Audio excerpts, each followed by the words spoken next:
Dean Martin, le roi du cool. Une légende d'Hollywood et une voix qui a défini une époque. Son charme, son esprit et sa musique intemporelle ont conquis le cœur de millions de personnes. Mais derrière les paillettes et le glamour du showbiz se cachait un homme profondément dévoué à sa famille. Aujourd'hui, des décennies plus tard, la fortune qu'il a laissée derrière lui a fait couler des larmes. Et ce n'est pas seulement une question d'argent. Mais avant de plonger dans cette histoire émouvante, laissez-moi vous demander quelle est votre chanson ou votre film préféré de Dean Martin. Est-ce That's Amore, Everybody Loves Somebody, ou peut-être l'une de ses comédies classiques? Faites-nous part de vos préférences dans les commentaires ci-dessous. J'aimerais savoir laquelle de ces œuvres vous touche le plus. Voyons maintenant de plus près la vie incroyable de Dean Martin, l'héritage qu'il a laissé derrière lui et les raisons pour lesquelles la réaction de sa famille à sa fortune touche tant de cœurs. Les débuts de la vie. Les parents de Dean Martin étaient des immigrés italiens qui cherchaient à réussir en Amérique. Le jeune Dino parlait l'italien au lieu de l'anglais. Cela a posé des problèmes lorsqu'il est entré à l'école à l'âge de 5 ans. Les enfants se moquaient de lui à cause de son nom italien et de son mauvais anglais. Dino se sentait comme un extraterrestre et devait trouver des moyens de défense inventifs. Il a alors appris la comédie. Il a remarqué que faire rire les gens pouvait transformer les moqueries en gentillesse. Plus tard, cela l'aidera à attirer un public dans le monde entier. À l'adolescence, jouer de la batterie l'a aidé à s'évader de ses problèmes. Cela l'a enthousiasmé et l'a préparé à sa passion pour le théâtre. Dino a quitté l'école à 16 ans. Il travaille au lieu d'aller à l'école, car il trouve cela inutile. Ses premiers emplois sont difficiles. Il travaille dans une usine sidérurgique où il fait chaud. Sail it dur. Il s'est essayé à la boxe sous le nom de Kid Crochet. Plus tard, il dira en plaisantant qu'il n'a gagné qu'un seul de ses 12 combats. La boxe lui a laissé des cicatrices, des poings cassés et un nez tordu. Cependant, elle lui offre une certaine résistance.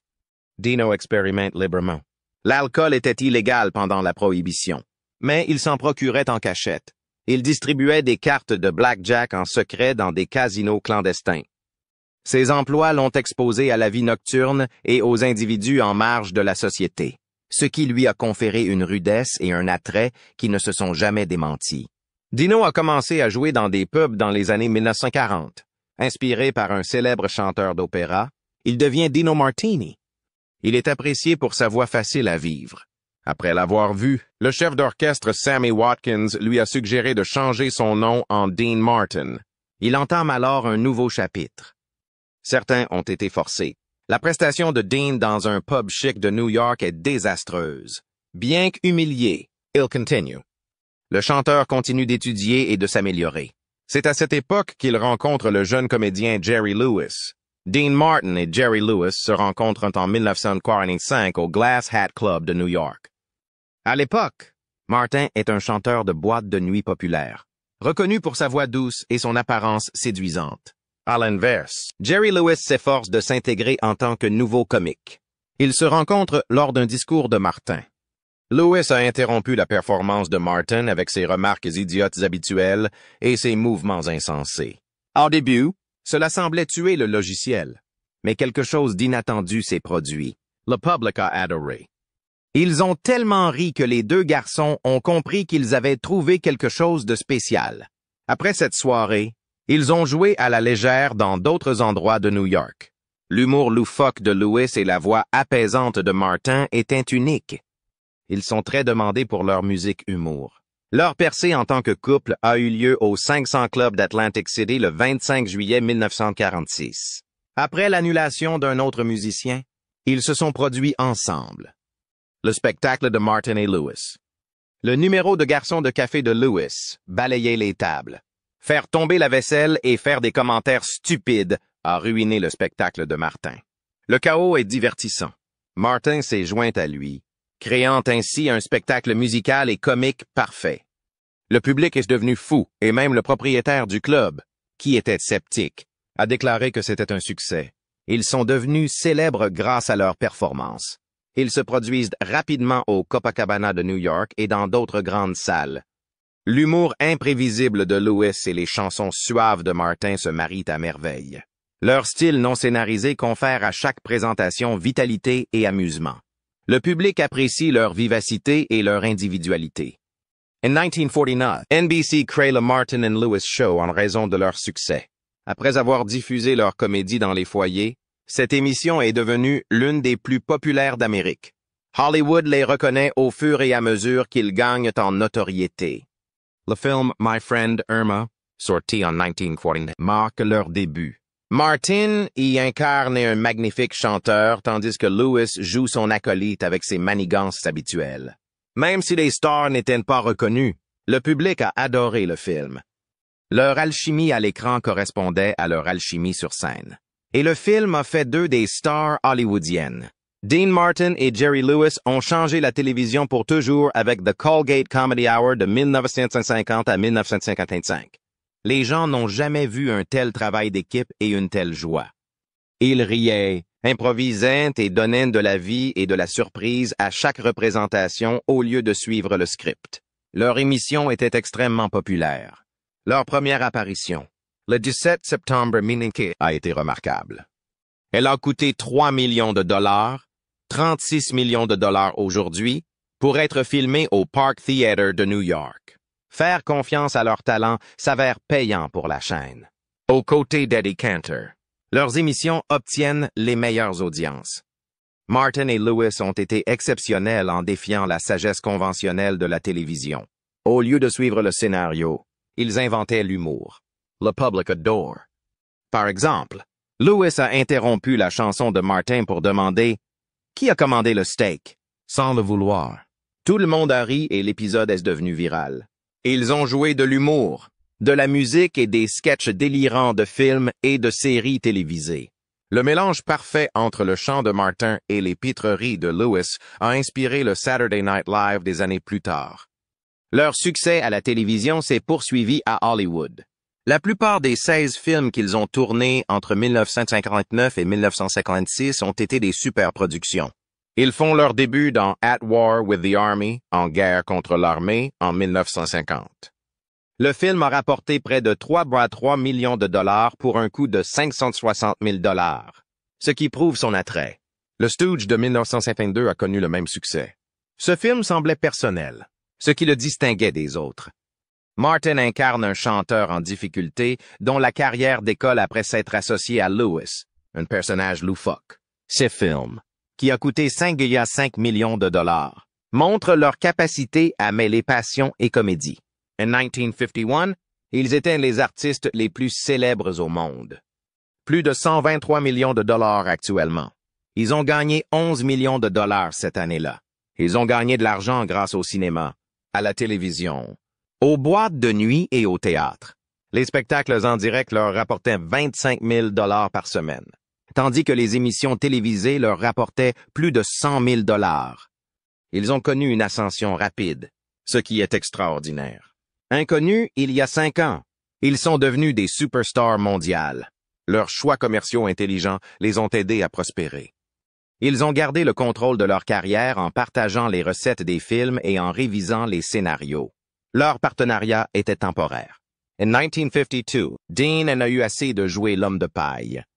Jerry riait avec enthousiasme et Dean pensait que son rôle était de le préparer à faire des blagues. Dean devient irritable pendant le tournage du Three Ring Circus en 1954. « Qu'est-ce que je fais ici? » Jerry, la 5e roue du carrosse. Dean avait raison d'exprimer ses sentiments. Comme d'habitude, Jerry joue le rôle principal dans Three Ring Circus, bien qu'il ne chante que 2 chansons, l'une pour les animaux emprisonnés et l'autre pour lui-même. Avec le temps, Dean est devenu un élément secondaire plutôt qu'un collaborateur. C'est en préparant The Delicate Delinquent en 1946 que le point de rupture se produit. Commence à chercher. Mon garçon, Dean refuse de devenir flic. Il en avait assez des remises en question. Ils étaient également des personnes très différentes. Jerry était un perfectionniste qui s'entraînait sans cesse et était obsédé par les moindres détails, tandis que Dean était décontracté. Sur le Colgate Comedy Hour, leur désaccord provoque des tensions. Jerry insistait pour que les répétitions soient longues, tandis que Dean partait plus tôt pour jouer au golf. « Tu es un putain de bon à rien sans talent », marmonnait Jerry au milieu d'une bouffée de chaleur. Leur séparation s'accentue. L'enregistrement d'Hollywood or Bust s'est déroulé sans grande conversation. Dean surnommait Jerry le singe pour montrer son manque d'estime. Le fait que Jerry les contrôlait de plus en plus n'arrangeait rien. Pendant Three Ring Circus, Jerry dit à un producteur, « Laissez-moi aller avec lui seul. Je peux apprendre davantage de lui. » Dean se sentait négligé dans ces situations. Lorsque personne ne s'est présenté le premier jour du tournage, les tensions se sont exacerbées. Dean a détesté la façon dont le texte se concentrait sur Jerry, indiquant leur distance. Même l'opinion publique n'a pas simplifié les choses. Jerry a reçu la plupart des éloges, Dean a parfois été ignoré. Un critique a suggéré que Jerry pouvait travailler avec n'importe quel hétéro, ce qui a blessé Dean. Des jeunes du Three Ring Circus ont demandé à Dean où se trouvait Jerry Lewis. Selon des témoins, Dean semblait déprimé ce jour-là. La publicité de Living It Up 1964 ne fait qu'aggraver les choses. Une photo du magazine Look coupe Dean, laissant Jerry. Dean y voit une preuve de marginalisation. Les journalistes se concentrent presque entièrement sur Jerry. Pardonnez le coup de gueule de Dean lors d'une interview. Il ne s'agit que du chanteur. Même à ce moment-là, leur alchimie faiblit. Lors d'une séance photo le 18 juillet 1954, Dean ignore Jerry et lui parle à peine. Bien que mises en scène, les photos les montrent souriants. Leur collaboration se détériore. Le tournage de Artists and Models au début de l'année 1955 provoque des tensions. Le 14 février, Jerry insiste sur les reprises, irritant Dean et l'équipe. Jerry aborde Dean au sujet de modifications pendant la pause. C'est à quoi Dean répond. Il lui dit, « Tu peux parler d'amour en public. Pour moi, tu n'es qu'un putain d'argent. » Jerry, habituellement prompt à répondre, est resté silencieux. Lorsqu'il est parti, tout le monde était stupéfait. La coopération s'était manifestement effondrée. Lorsqu'ils ont commencé Hollywood or Bust en 1956, leur relation était terminée. Le 3 avril, premier jour du tournage, ils se sont rarement parlé jusqu'à ce qu'on le leur demande. Le réalisateur Frank Tashlin a décrit l'atmosphère comme étant arctique. L'équipe a même filmé des épisodes clés séparément pour les éloigner l'un de l'autre. Le 2 mai, Dean a jeté un regard froid à Jerry qui plaisantait sur le fait qu'il chantait instantanément. La covedette Pat Crowley pleurait de stress. Ils donnèrent leur concert d'adieu ensemble au Copacabana de New York le 25 juillet 1956, 10 ans après leur début. Frank Sinatra et Humphrey Bogart étaient également présents. La foule applaudit intensément lorsque Dean chante « That's Amour » et assiste à de grandes pitreries comme la parodie de L'Homme des cavernes. La magie n'était pas la même. Leurs blagues manquaient d'énergie et les bavardages étaient forcés. Partners, leur dernier duo, a été le plus émouvant. De nombreux spectateurs ont pleuré en chantant « You and I shall be best friends, partners, and companions for years. » Toi et moi serons les meilleurs amis, partenaires et compagnons pendant des années. Le concert s'est terminé par une ovation de 5 minutes. Lorsque Dean Martin a rompu avec Jerry Lewis en 1956, beaucoup pensaient que sa carrière était terminée. Il a surpris tout le monde en devenant une star à lui tout seul, sans disparaître. Au début, ce fut difficile. Son film de 1957, 10 000 chambres à coucher, son premier Sans Lewis, échoue. C'est le début de quelque chose de plus grand. Lorsque Martin apparaît dans le film militaire de 1958, Les Jeunes Lions, avec Marlon Brando et Montgomery Clift, sa vie changeait. Ce rôle était essentiel pour lui. Il montre qu'il est capable de jouer des rôles importants et de faire de l'humour. Sa prestation impressionne les critiques et ressuscite sa carrière d'acteur. La même année, Some Came Running avec Frank Sinatra montre qu'il est plus qu'un comédien. Il a l'étoffe d'une star de cinéma. Martin a également eu une carrière musicale fructueuse. Capitol Records l'a signé et il a connu des succès. Volar, sortie en 1950, est l'une de ses chansons les plus réussies. Elle est arrivée en tête des classements au Royaume-Uni et aux États-Unis. Cela l'a rendue populaire auprès de tous les fans. Une vie de célébrité. Son plus grand succès est Everybody Loves Somebody, sortie en 1963. Elle a même détrôné les Beatles, confirmant ainsi le pouvoir de la star. Lorsque Dean Martin a rejoint le Rat Pack à la fin des années 1960, sa vie a changé pour toujours. Frank Sinatra, Sammy Davis Jr., Joey Bishop et Peter Lawford se produisent. Les rois de Las Vegas représentent la splendeur d'Hollywood. Après son duo comique avec Jerry Lewis, Martin est un chanteur et un acteur à succès. Mais c'est en rejoignant le Rat Pack que sa célébrité a explosé. Les concerts du Rat Pack à l'Hôtel Sands étaient extraordinaires. En plus de chanter, les taquineries et les plaisanteries donnaient au public l'impression de faire partie de quelque chose de spécial. La voix et l'attitude décontractée de Martin lui vont à ravir. That's a more et Ain't That a Kick in the Head sont ses chansons fétiches. Son style décontracté séduit tout le monde. Le groupe s'unit malgré ses défauts. Bien qu'ils soient des amis proches, Martin et Sinatra se heurtent parfois à leur énorme ego. Pourtant, leur présence sur scène rendait chaque concert spécial. Martin fait des vagues à Hollywood tout en jouant. Il jouait le rôle de Jimmy Foster dans Ocean's 11, 1916, une équipe qui planifiait un audacieux cambriolage de casino. Ce film emblématique mettant en scène le Rat Pack a influencé les remakes de George Clooney et de Brad Pitt. Martin est apparu aux côtés de Sinatra et de Bing Crosby dans Robin et les Sept Capuches. 1964, une histoire loufoque de Robin des Bois se déroulant à Chicago pendant la Prohibition. Ces films ne sont pas ses seules apparitions. Il chante avec le même magnétisme qui a fait de lui une célébrité à Las Vegas. Le style décontracté de Martin l'a rendu célèbre à Vegas. Il était apprécié pour siroter un verre sur scène tout en chantant Everybody Loves Somebody, qui a détrôné les Beatles en 1964. Pour que les représentations restent réelles, il riait avec le public et ne se prenait jamais trop au sérieux. Célébrités et hommes politiques affluaient au Sands Hotel pour voir le roi du cool se produire. Le Dean Martin Show, de 1965 à 1972, a fait de Dean Martin une star de la télévision.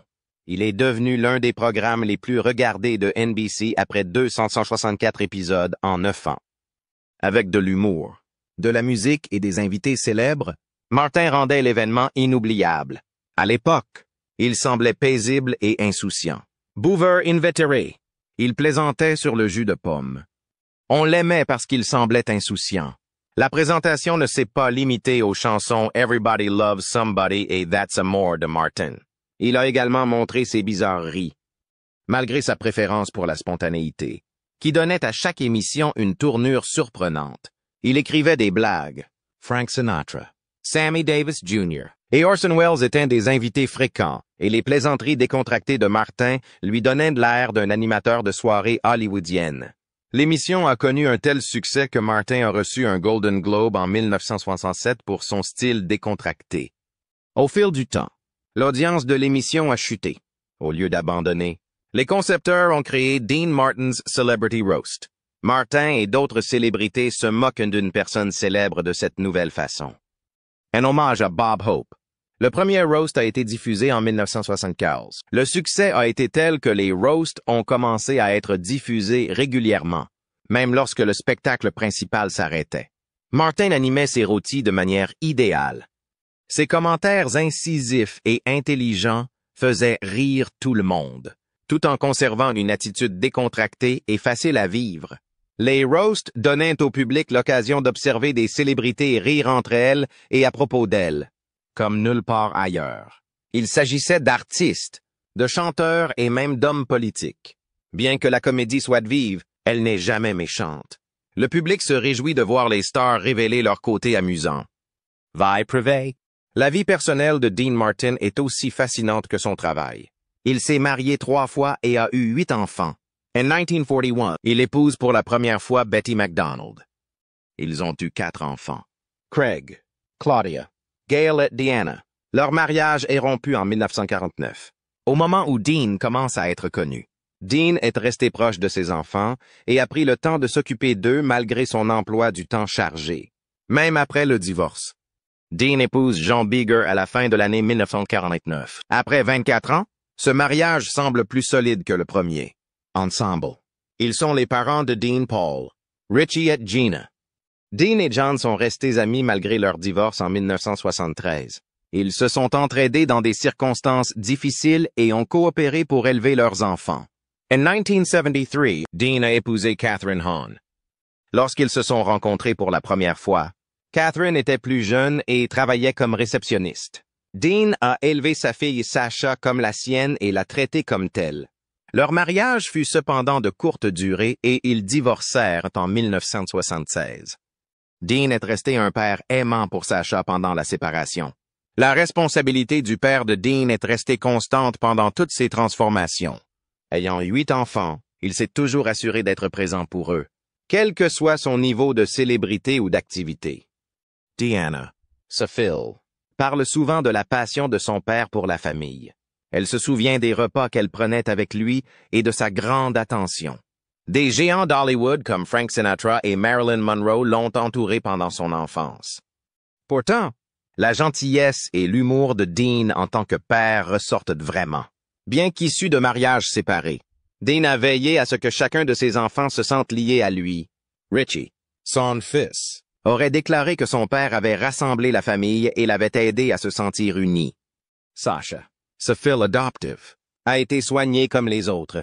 Cela révèle à quel point Dean aimait sa famille, indépendamment de la complexité de son existence. Dean attirait également de nombreuses femmes, ce qui lui a valu des relations célèbres avec des célébrités telles que Dinah Shore et Angie Dickinson. La retraite.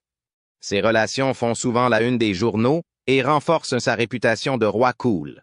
Mais au-delà de son image publique, c'est un homme bienveillant qui se préoccupe intensément de ses enfants. Dean Paul Martin, son fils, a péri dans un accident d'avion en 1997. Lors d'un vol d'entraînement, Dean Paul pilotait un avion militaire à réaction qui a heurté une montagne. Il n'avait que 35 ans. Le cœur de Martin a saigné à cette perte. Ses amis disent qu'il a commencé à se retirer et à devenir plus silencieux. Il a également lutté contre l'alcoolisme à la suite de la catastrophe. Pour lui, cette expérience a tout changé. Martin a choisi d'arrêter de jouer après la perte de son fils. Il a refusé des offres et a même annulé un voyage de retrouvailles avec Frank Sinatra et Sammy Davis Jr. La tension de la vie publique n'était plus ce qu'il voulait. Il se concentre plutôt sur les petits plaisirs de la vie. L'un de ses passe-temps favoris est le golf. Il passait ses après-midi sur le terrain de golf et appréciait le silence. Le visionnage de westerns classiques, qui lui rappelait une époque plus simple, était une autre de ses passions. Ses rituels discrets lui permettaient de se détendre quelque peu. Martin a quitté Hollywood dans les dernières années de sa vie. Passant son temps avec des amis proches, il se réjouissait des choses qui le rendaient heureux. Son choix de se retirer n'est pas seulement motivé par la fuite des feux de la rampe. Il s'agissait pour lui de trouver la paix après une perte aussi terrible. Le jour de Noël 1995, il avait accumulé 30 millions de dollars. Des années de succès en tant qu'humoriste, chanteur et acteur lui ont permis d'atteindre une richesse inouïe. Connu pour la première fois dans les années 1940, il s'est associé à Jerry Lewis pour créer une combinaison de comédie et de musique qui en a fait rire plus d'un. Mais la carrière de Martin n'a cessé de s'étendre jusqu'à ce qu'il se sépare en 1956. Il a joué dans de grands films comme Rio Bravo et Airport et a produit de grands airs comme That's Amore et Everybody Loves Somebody. Dean Martin ne se concentre pas uniquement sur sa carrière. Il a également fait de bons investissements immobiliers. Pour 120 000 $, il a acheté un manoir à Beverly Hills dans les années 1970. Au fil du temps, il l'a transformé en une propriété de 12 000 pieds carrés où il a résidé jusqu'à sa mort. L'héritage. Quelques années après sa mort, le manoir a été vendu pour 1,35 million de dollars. En 2003, il a de nouveau été vendu pour 2 millions de dollars. L'endroit a été reconstruit aujourd'hui en une maison contemporaine d'une valeur d'environ 28 millions de dollars, ce qui témoigne de l'augmentation de la valeur du terrain. Martin a également vendu sa maison chic de Palm Springs pour 205 000 $ peu après sa mort. Ces maisons étaient plus qu'un simple lieu de résidence. Il s'agissait d'investissements qui s'appréciaient avec le temps. Martin a créé le Dean Martin Family Trust pour s'assurer que sa famille serait prise en charge après sa mort. Ces trusts géraient les revenus de ses séries télévisées, de sa musique et de ses accords de licence. Il a permis à sa famille de continuer à bénéficier de sa diligence. Aujourd'hui encore, des émissions comme The Dean Martin Show rapportent de l'argent et contribuent à préserver sa réputation. D'autres accords de licence et des produits dérivés contribuent également à maintenir son héritage intact. La répartition de son héritage entre ses 8 enfants, Craig, Claudia, Gail, Deanna, Dean Paul, Richie, Gina et Sasha représente un défi. Chaque enfant a reçu une part déterminée en fonction de sa relation avec lui et de ses propres besoins.